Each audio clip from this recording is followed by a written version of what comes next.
Have you ever wondered if you can receive your pension and your spouse's survival benefit at the same time? If so, stay tuned for the next episode of All About FERS. Hi, I'm John Raleigh, Certified Financial Planner with All About FERS, and today we're going to break down if you can receive both your pension and your spouse's survival benefit at the same time. Let's start by defining what are survivor benefits. Under the Federal Employees Retirement System, FERS, survivor benefits are designed to provide financial support to the surviving spouse or eligible dependents of a federal employee or retiree that has passed away. These benefits are typically a percentage of the employee's pension, and they can be a crucial part of retirement planning. This helps ensure that loved ones are taken care of in event of an employee or retiree's death. Now let's look at how survivor benefits are structured. When you retire, you have the option to elect a survivor benefit for your spouse. This means that if you pass away after retirement, your spouse will continue to receive a percentage of your pension. However, survivor benefits may only apply to pensions for those who are eligible for retirement. If you're still working and pass away before retiring, your spouse may receive survivor benefits based on your FERS contributions, but the amount may vary depending on several factors such as whether you were married at the time of death and how long you had been married. What is the survivor benefit payment? When a federal employee elects to provide a survivor benefits to their spouse, the survivor benefit is typically a percentage of the retiree's pension.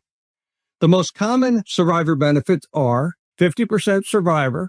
Your spouse will receive 50% of your pension if you pass away. Or 25% benefit.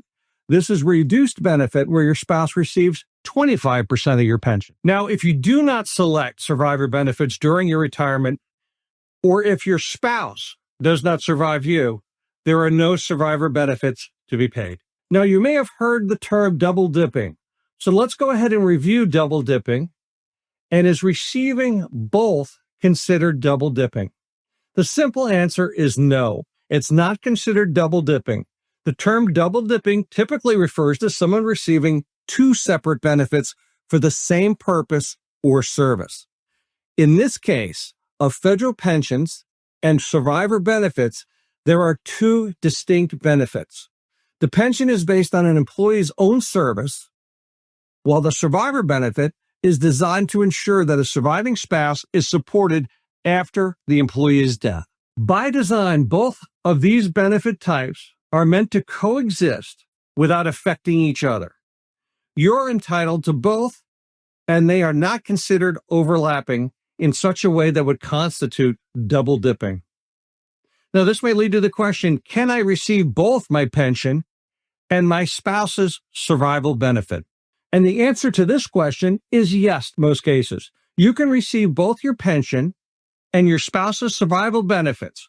The pension is based on your years of experience and your high 3 salary average, while the survivor benefits are typically calculated on your spouse's federal retirement benefits.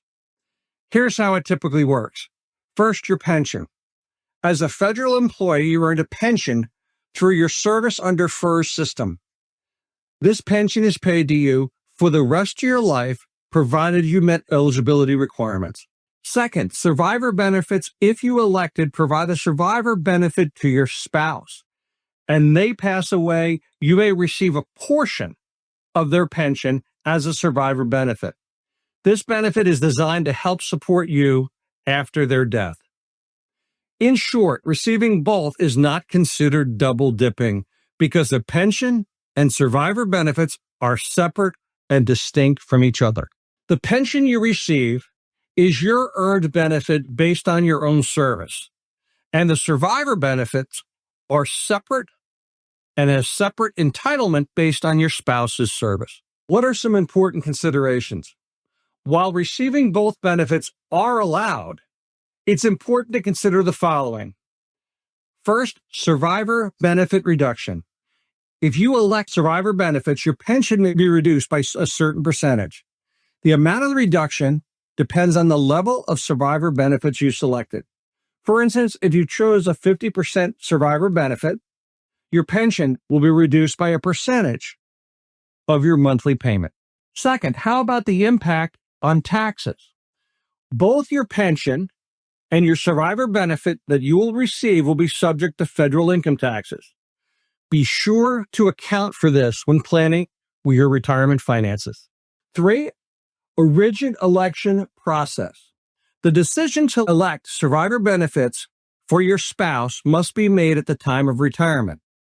Once made, these elections are typically permanent, meaning you cannot change them later. Fourth, you must meet eligibility requirements for survivor benefits.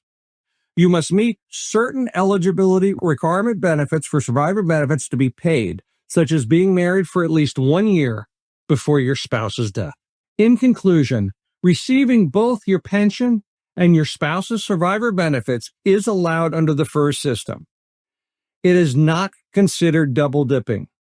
These benefits are designed to provide financial security, one for your own service and the other for your spouse after your passing. It is important to understand how survivor benefits work and the impact of your decisions on your pension amount.